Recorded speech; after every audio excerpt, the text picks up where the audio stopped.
I'd like to call to order a regular meeting of the Batavia Board of Education, February 9th, 2016 at 7 o'clock p.m. Mr. Stoops, would you please lead us in the pledge? Certainly.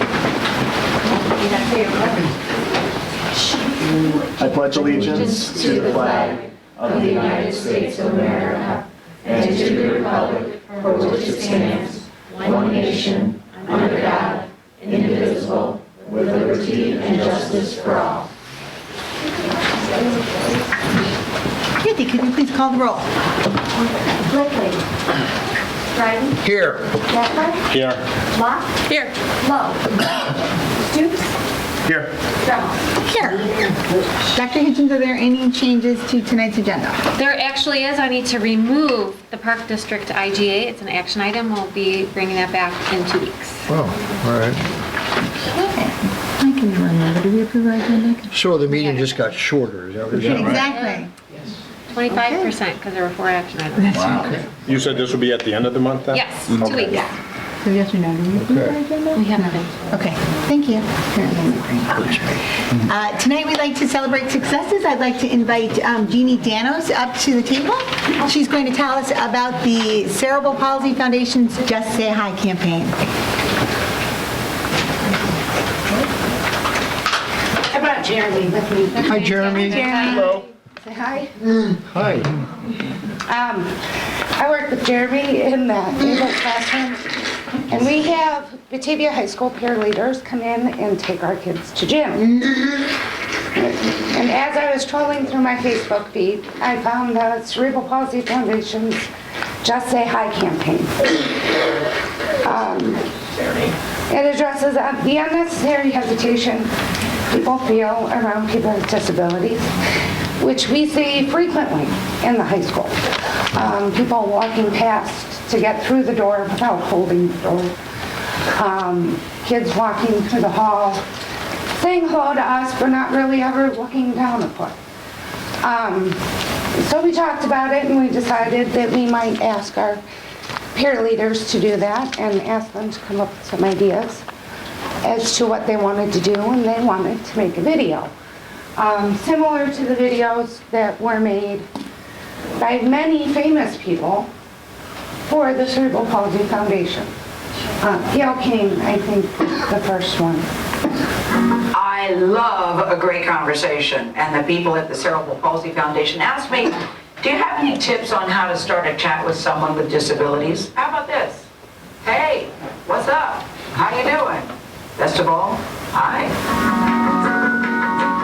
Breaking news. Just say hi.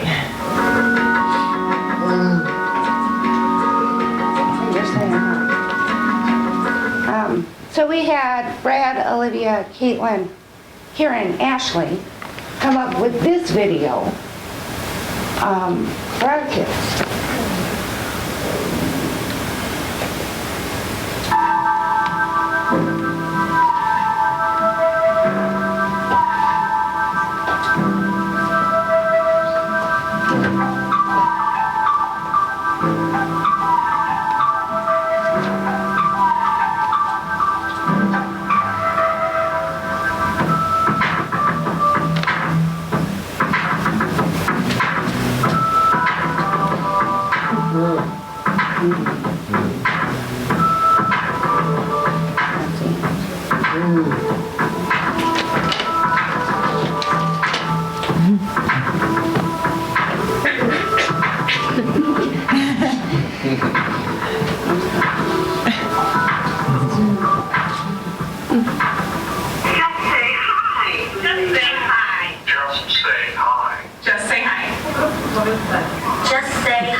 That video was submitted to bps101.net, and it was picked up actually by the Cerebral Palsy Foundation and posted on their website. Nice. Wow. Nice. Since people have seen that video, the number of people that look down and say hi the number of people that stop and open the door, the number of people that come into our classroom to say hello has probably doubled. So it worked. And I would like to acknowledge the ones who are here. Brad, come on up here, Brad. Please? Come on. Please? Please? Here, Caitlin. Everybody. Come on up. Caitlin, Natalie. We are missing Olivia and Ashley. But these wonderful people chose those images to show what our kids have to offer. And to be able to see it in video, we see it every day, but to see it on screen meant something really important to me and to the people I work with. And it was a great thing that you did, and I appreciate it.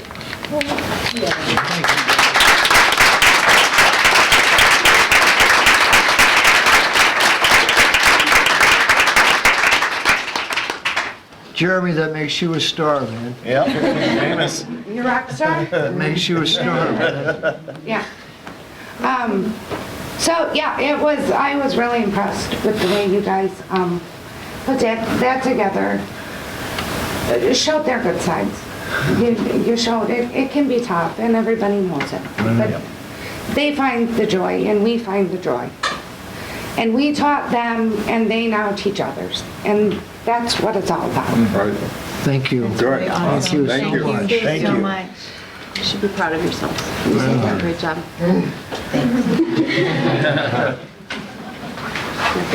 Hi. I'm like you're laughing through tears.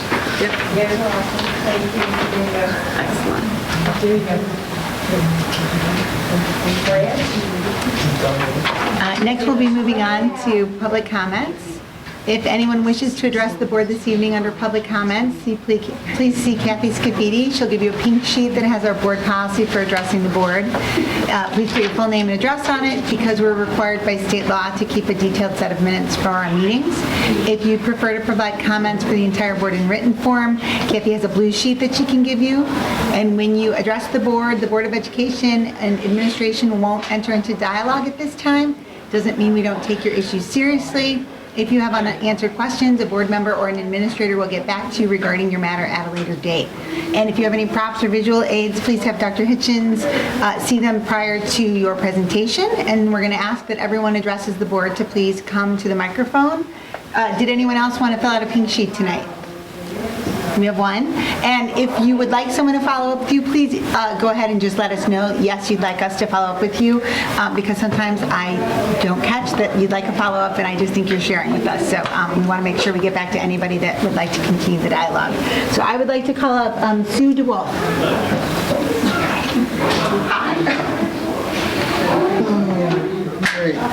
My name is Sue DeWolf, and I live in Batavia. I have since 2001.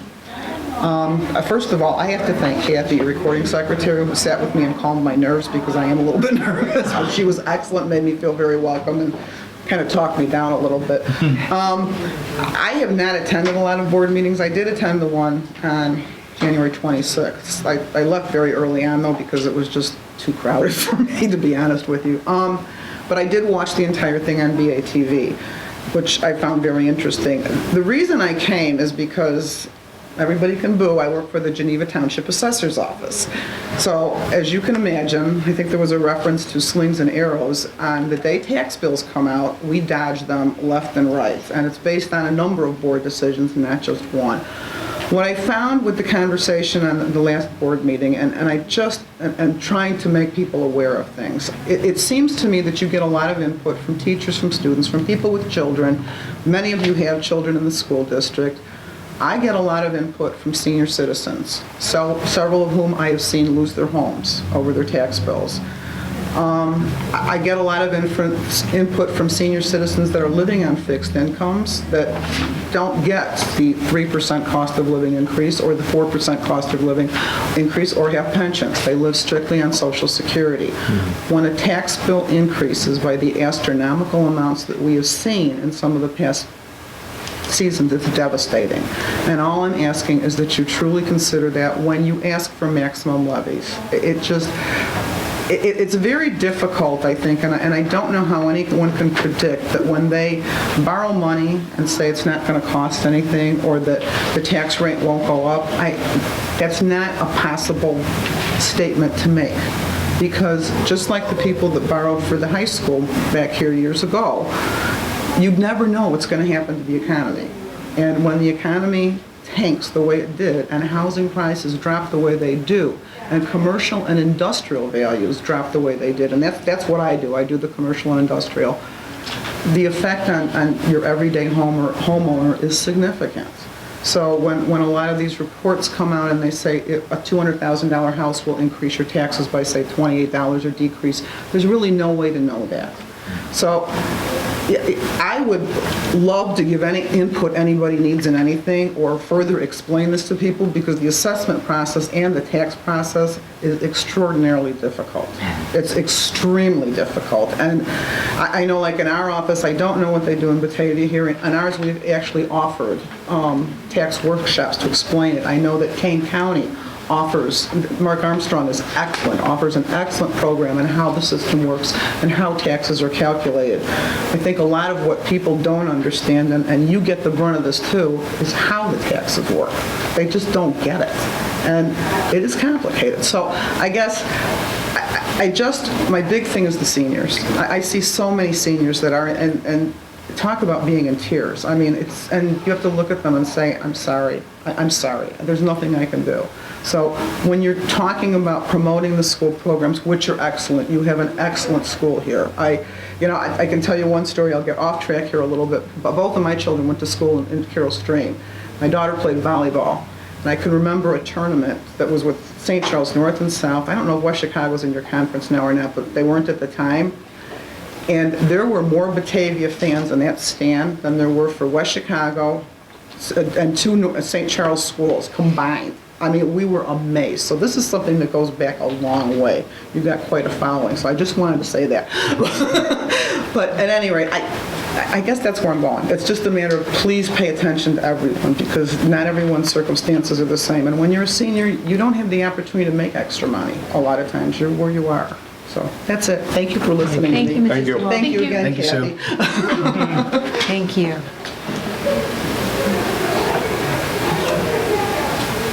We do not have anyone from the BEA or BESPA here tonight. I do see some teachers. I don't know if any of you wanted to speak to us tonight, but we just waving and saying hi. Well, we're glad to have you. from BEA.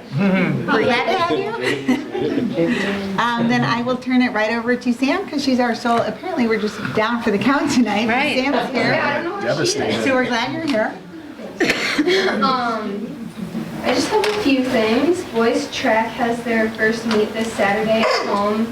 Indoor season just got started at the beginning of February, so boys have their meet Saturday, and then the girls have one coming up. I'm not 100% sure what it is.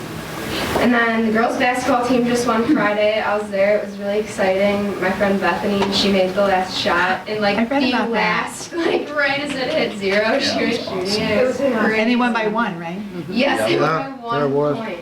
It was awesome, but I was really happy for them, especially since there's so many people at the girls' game. Usually they don't get as many people as the boys, so it was really exciting to see so many students there watching the girls, and then we all stayed for the boys too. The Fine Arts Festival is on March 4th, so you should go check that out. We have a new snack shack for, I don't know if you guys have heard about this. No, It's tell like us a about little- Snack Shack. It's a little, it's right outside the lunchroom, and there's one person working in it, and it's just really easy to go there and get like your bag of chips, or Bosco sticks, or pretzel, or like a drink, and everybody loves it. There's always a line.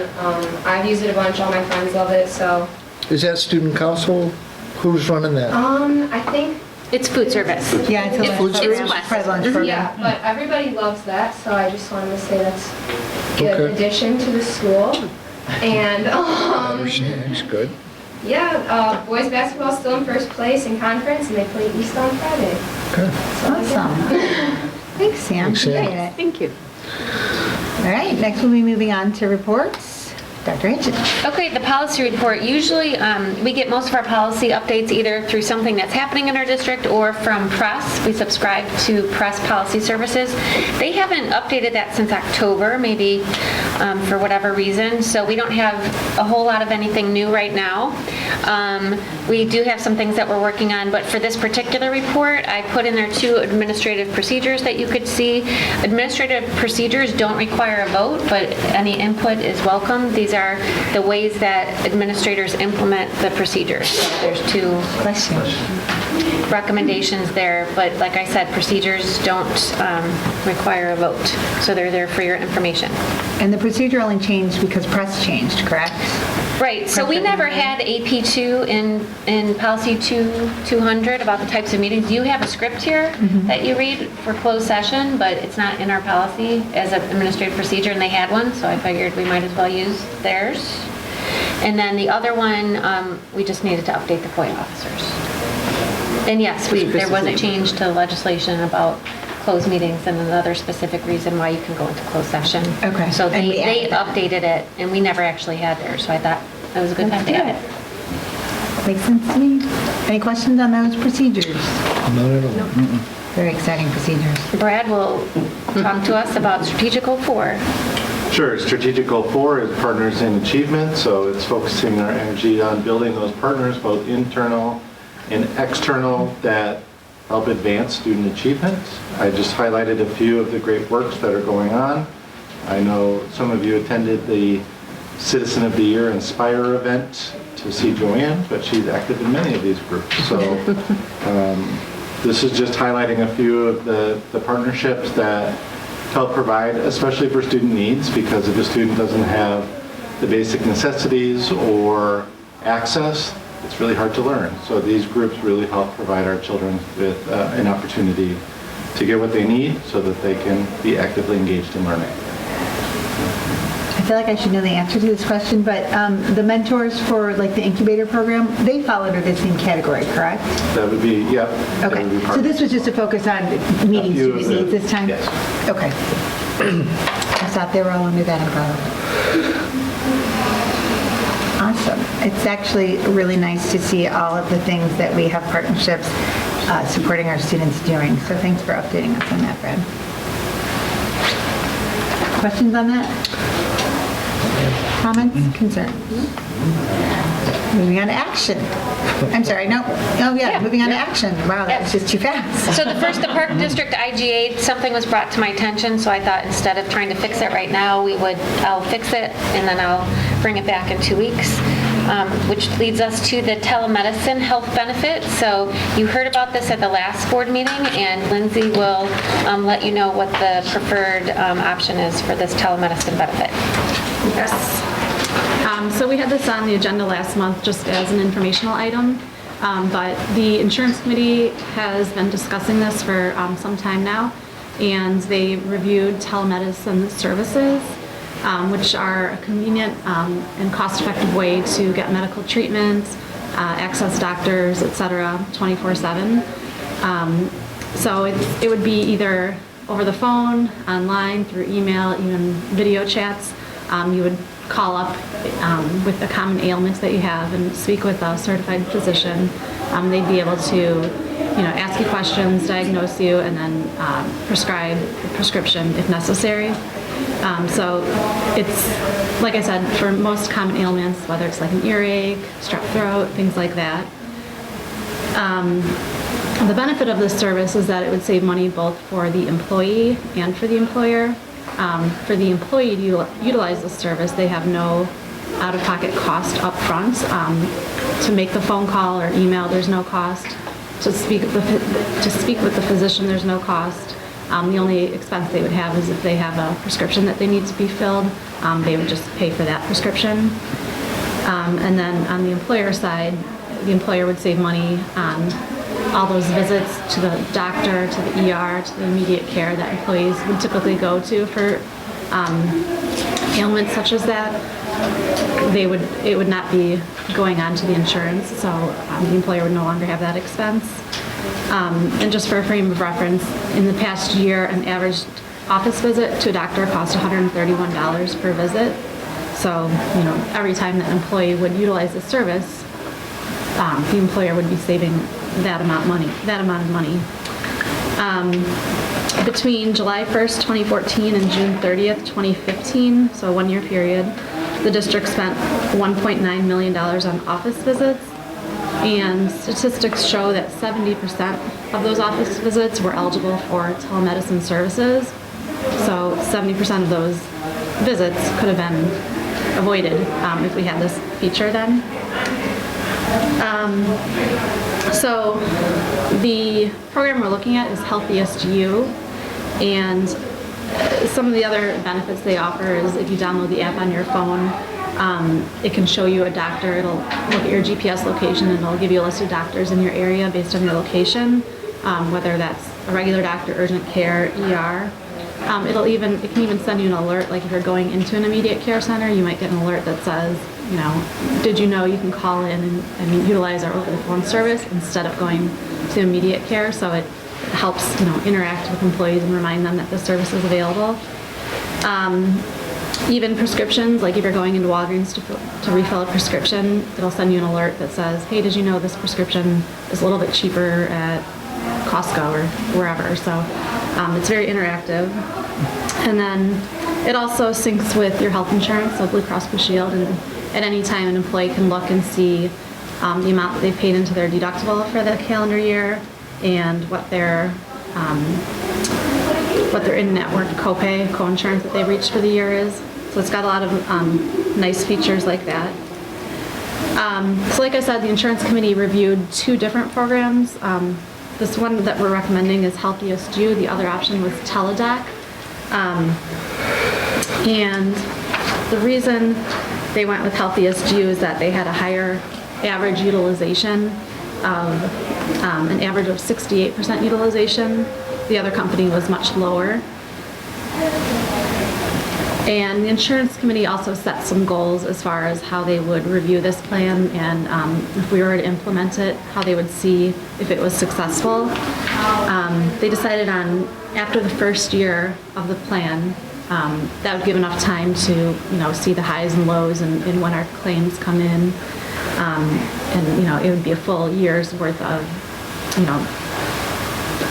visits to the doctor, different times of the year. So a 1 year's time frame is what was recommended. But after 1 year, they would review the average enrollment of the district. So they set a goal to have 25% of employees enrolled in this program. So out of all the staff that are eligible, there would be 25% of our employees enrolled. A second goal was to have 10% utilization. So of the people who are enrolled, we would like to see 10% of people utilizing this program, which should be pretty achievable because the average utilization was 68%. And then the third goal that they set was to see a reduction in average office visits per employee. Currently, the average person on our insurance plan sees the doctor 11.3 times per year. So a 10% reduction of that, as I previously said, the average visit costs $131. So a 10% reduction of that would equate to a $75,000 savings just in a 10% reduction in office visits. So the cost of this program is $5.10 per employee per month, which is roughly $30,000 per year. And I am available for any questions. So if I understand the numbers correctly, you set what should be hopefully really achievable goals. Yes. And if we meet those minimum goals, we'll be saving somewhere in the area of $40,000 right off the bat, because it would save about $75,000 and it cost us about $30,000? Correct, yeah, and that's, Okay. like you said, very minimum goals. And they So if we can projected get better utilization, then we have the Savings. potential for significant savings. And it makes sense, just on a personal level, like so many times, not having to make the appointment, wait to see the doctor, or go to the urgent care, which can be costly, to be able to make a phone call for something that's relatively routine sounds like a great convenience for our members. Yeah, the insurance committee thought it was a great benefit. Is this office visits like per family that would be enrolled in this as well, or is this a per person basis? So the employee has to be on the insurance plan, and then by the employee being on the insurance plan, any other family members would be eligible for this service, so. So if there was a family of 4, it averages 11.3 visits per year for a family of 4. Well, the visits is per member, so yes. So the person's a member, their wife, and their Yeah. two kids, so that would count The as. whole family on average is 11.3 per year, yes. How are you going to get the members to register for this? I mean, are you going to put a push out there to, I mean, I look at it like if I was still teaching and had the insurance, so I want to see the doctor. I don't want to go on the phone. Yeah. I don't, I'm sorry, that's Right through the thing now. that's me, Yeah, but I I'm just trying to figure this out because I don't know. Yeah, you still have that option. It's up to the employee whether they physically go to the doctor or call in. But what they would need from us to get started is we would give them a census of all our employees. And then each person would have to register, like they would be in the system, but they would just have to create an account, like probably just set up a password, that kind of thing. And then from there, they'd be enrolled. But the timing of this, we would communicate it to staff members, and then also in May we have our annual open enrollment for insurance, so we would really, be able to promote it then and remind people about this service. So when would this start? I think all they need from us is that census, so, once we compile that, then, Could start immediately. yeah. I think, I'm sorry, I was going to say, I think any busy mother would jump on this in a heartbeat. And I think there's a benefit too. Say that again, I'm sorry? Any busy mother would jump on it. I mean, maybe a father. Yeah, no, can you just expand on that? With my insurance, I go to Dryer, and Yeah. we have what's called e-visits. Yeah, And I've done this many, many times, where I just go through the computer, put in my symptoms, and within 15 minutes, I get something popped up. A doctor has looked at my symptoms and has called in a prescription at Target. And I don't have to go see a doctor for my sinus infection or for my bronchitis, because I've had it 10 times. So you're saying this is mostly for chronic things? So if you have it'll tell you migraines exactly. or things like this, it's a... Oh, something that needs ongoing care Something, done, I would yeah, imagine. you wouldn't go for your physical, it wouldn't be. but like it's your for- burst appendix, you wouldn't call. Absolutely I'm not. hoping No, you would call 911. Leg or something. If you're having a heart attack, you dial 911. No, this is not Are you something, nominating but them? when you No, have, you have to forgive me, and No. this Yeah. seems to me to be the end result of a for-profit healthcare system. No, In which this we as is- the I hear what you're medical saying. providers have just decided to You reduce know- the cost to such a point that simply call in your symptoms and will simply call in a No. prescription, and no medical doctors actually have to physically be there. no, this is when you're laying in bed and you don't want to go to the doctors, and you just, that this is your sinus infection that you get every time after you get a cold, and why would you want to pay your $20 copay when, We're talking about exactly the same thing. yeah. Right, But- and it's just a question of how much we object to it or whether. And if you want to go to the doctors, So, go to the forgive me, doctors. I object so strenuously. I'm going to recuse myself from this vote because it would be asking a Muslim, how much do you want to pay for the pork? So There you go. I'm just going to step back, let you hack it out, and I'm for me, we're so far removed from adequate medical care here, and we're just part of that now. So I'm just going to step back. Sue, don't roll your eyes. Just take a vote. That's okay. And I think the other issue, and John points this well, but there's a reality, we are now self-insured, and so we all are not We're the covered by provider. insurance. This is the decision we make. So And it that ran was. through a committee, I would say. Right, I was going to say, and that's why it Committee of heard me teachers that and you met with the insurance committee, and that is a teacher administration collaborative Yep. committee, which, again, gives me some, I'm not going to argue that that's not in your best interest to make a choice that you're telling me you want. All well-spoken, all understood. Any other questions for Lindsay? One other number I didn't mention, but if we do reach the 68% utilization, the annual savings is $900,000. So, we have the potential to save a lot of money. Save a lot of money by not providing healthcare. Any other questions? All right, then I would entertain a motion to enter into the contract with Healthiest You in the amount of $5.10 per employee per month, totaling approximately $31,212 per year. So moved. Second. Moved by Gaspar, second by Stoops. Kathy, would you please call the roll? Gaspar. I'm going to abstain. Locke. Yes. Stoops. Yes. Dryden. I abstain. Dremel. Yes. It does not pass because, 3. oh, 3, we needed 3. And we got 3. All right, we needed 3. Locke, Stoops, Dremel, yes. Right. How does that work? With Sorry, we have a majority of a quorum. A crashing victory for that. Right. Tonight, with 5 members, we need 3 yes votes to pass anything. Moving on to the personnel report, I would assume that is Mr. Pierce. Well, it's right here in front of you. It's normally a part of our consent agenda. We have some resignations, many leave of absences. We're employing an interventionist over at Louise White, and we have a job share. And I'm recommending that you approve all of these. And not that I necessarily think we need it, but in the past, we've actually seen the description of the job share. I can give that to you. Has it changed since last It year? has not changed. Then I don't need to see it. But we have new members if they'd like to see. Oh, that's true. Everybody has If you'd to like to see how that works. Well, my question was, and I had talked to Lisa today about it, I thought we were going away from it, but then she said that this was one of the last ones. I think this is Bridget and... And so I just wanted to They're back there in the know, corner. I just wanted to know what, the rationale and the reason.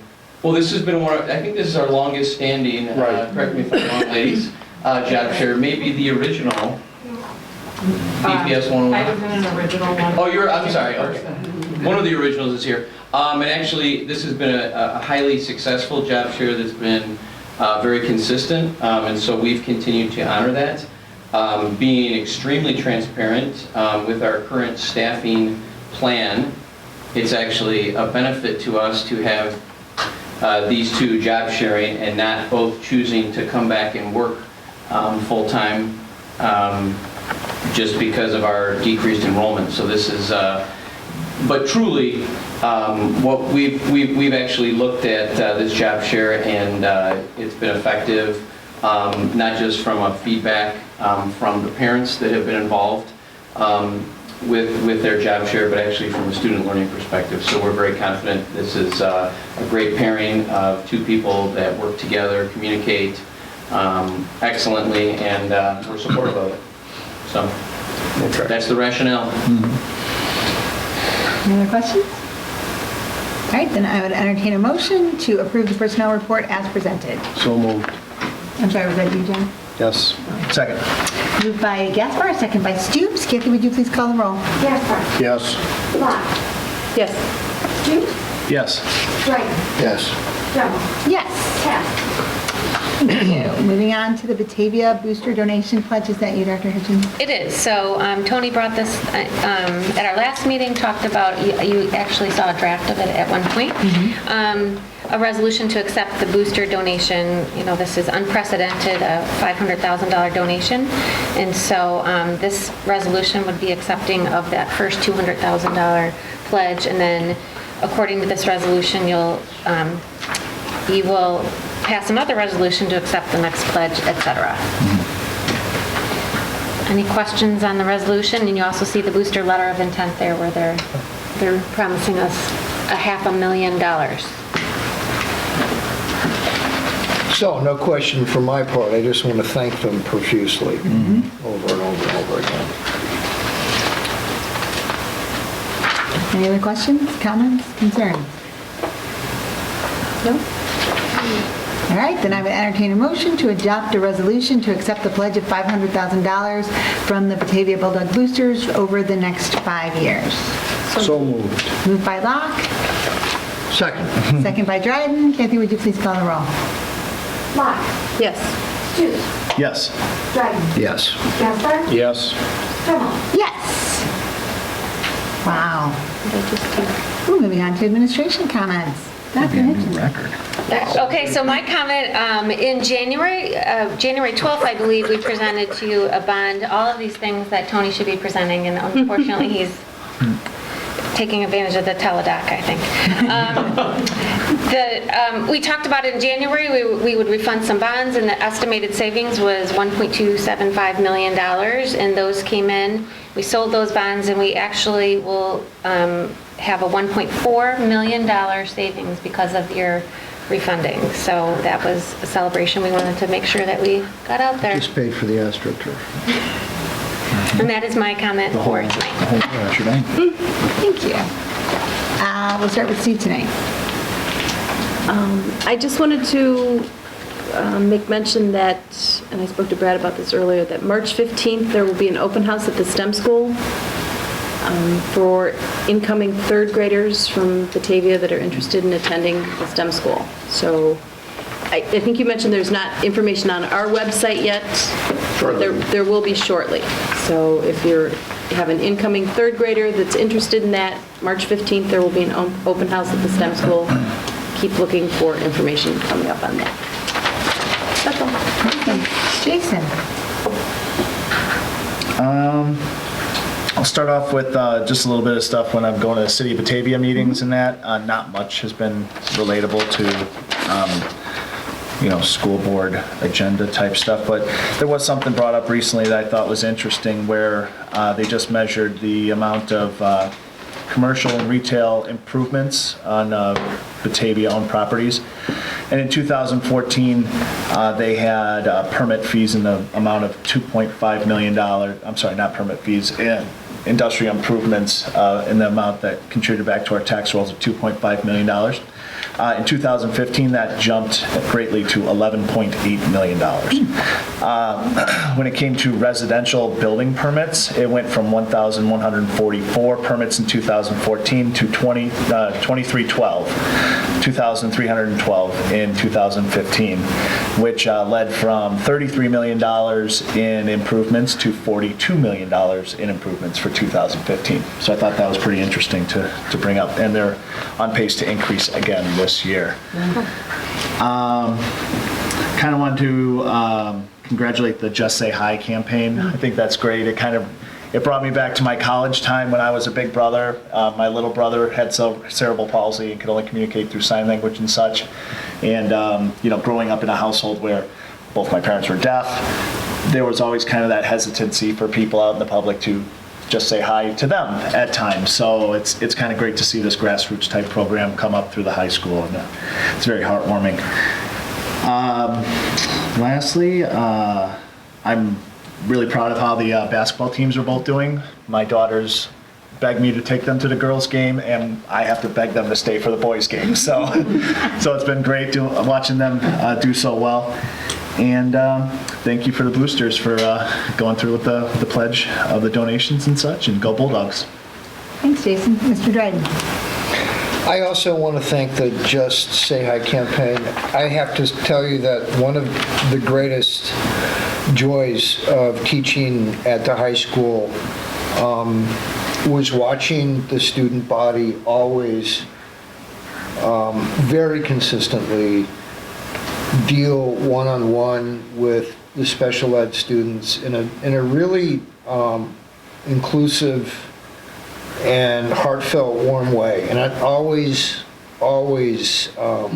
impressed me how our kids do with that. And I so appreciate that we have programs that will include students in caring for people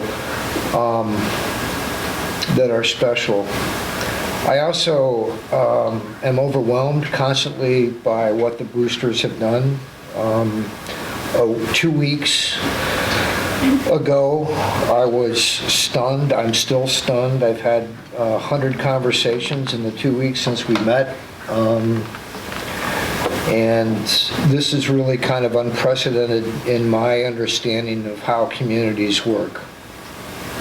a whole lot of people stepping up, saying, I'm going to put my money on the line to make something happen, and that, to me, is just incredible. I love this town. I really love this town. That's what I got. Thanks, John.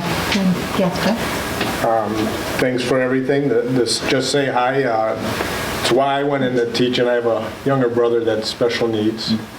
So when I saw that video, I was very touched, and it's very moving. And so, and thank everybody at RJAC, and that's it.